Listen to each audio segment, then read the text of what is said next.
as debt goes.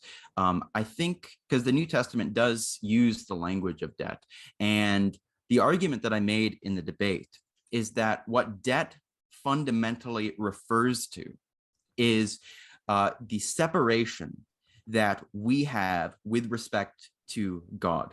And the way to parse this out is to think about the way in which the language of God's uncreated glory is expressed in the New Testament. This is a point that St. Seraphim of Sarov makes in his On the Acquisition of the Holy Spirit of God. And this is what actually started me thinking through the implications of this language from Old to New Testament. St. Seraphim says that the grace of the Holy Spirit is often symbolized or signified in financial terms. So we see in the parables of Jesus, Jesus says trade till I come. Jesus will use the imagery of an investment appreciating value to describe one's appropriation of the grace of the Holy Spirit. In the book of Revelation, Jesus says, I advise you to buy from me gold refined by fire.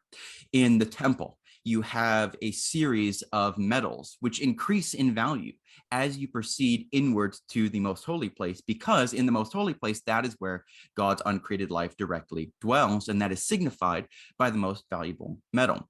The way to see this most directly is to look at the language that Paul uses, the riches of God's glory. He will use this language multiple times throughout his epistles.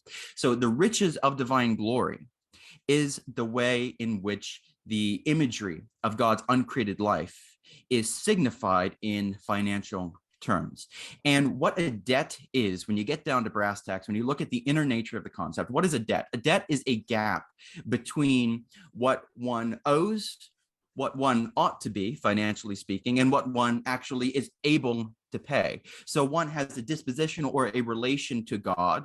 And since the fall, there is a rupture between what we ought to be and what we actually are. And because God is infinite and because we are finite, any rupture, no matter how slight, can be signified in the language of an infinite debt. So we have to be careful about what this actually means. This is using a very specific and precise symbolic grammar, but that's the way that I understand the language of debt in both Old and New Testaments.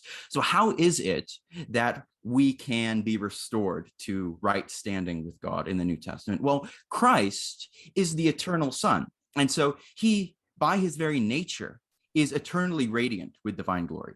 He has the key to the full treasury. So we see in Deuteronomy. In Deuteronomy, the language of grace is expressed using the language of rain from heaven. Isaiah picks up this language from Deuteronomy 11 and elsewhere to talk about how God's grace will transfigure the world so that no longer will thorns and briars sprout up, but rather myrtle trees, and the world will be transfigured into. Of the doctrine like dew and water dripping. I think it's Deuteronomy 32.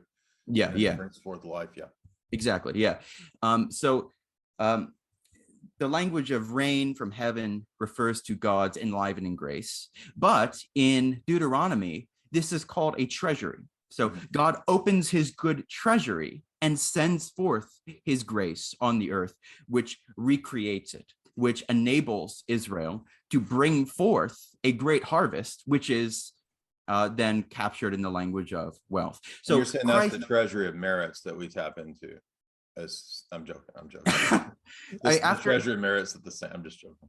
After a fashion, you can use. We always have to be careful about the language that we use, in part because every phrase after 2,000 years of church history now has a history, and that history isn't always an orthodox one. So that's why some of the fathers, right? Yeah, that argument is used by Roman Catholic apologists. I'm not saying you're wrong. I'm saying that they'll read into that, right? That extended. Oh, and so therefore you see that there's a treasury of the merits that we can pull from. Right. Anyway, go ahead. And so Christ, being eternally radiant with divine glory, has an infinite valuation of riches, and being joined to the human family, he enables the human family to tap into that infinite valuation, and he communicates it to us, which means ontologically that the life of the Holy Spirit is communicated to us through our union with Christ. So we have the riches of divine glory, which means actual participation in God's life. And that makes up the separation between man and God, which ontologically is death, and financially, symbolically, is Yeah. expressed in the language of debt. And I think the way to parse this out in New Testament terminology is to look at the way that Paul talks about our justification. For example, Galatians.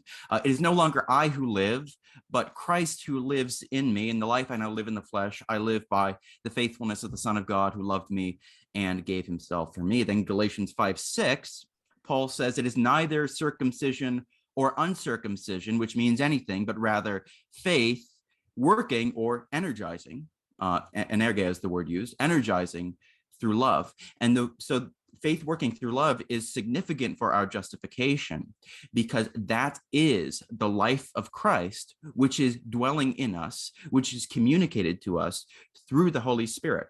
And he will then say in 1 Corinthians 15:10, that it is not I, but the grace of God, which is with me. Those are the works which are significant for justification. And I made a couple of videos over the past few days about what works of the Torah means. And what I argued is that works of the Torah does not mean those works which are prescribed in the Torah. Rather, works of the Torah refers to what the Torah actually does. So the Torah is the agent here.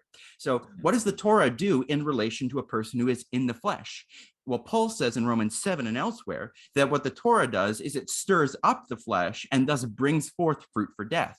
And so the contrast to the works of the Torah is the faithfulness of Christ living and communicated in and to us, so that it is the works of Christ, the works of the Spirit, which enable us to bring forth fruit for God, rather than what the Torah brings forth in us, which is to bring forth fruit for death.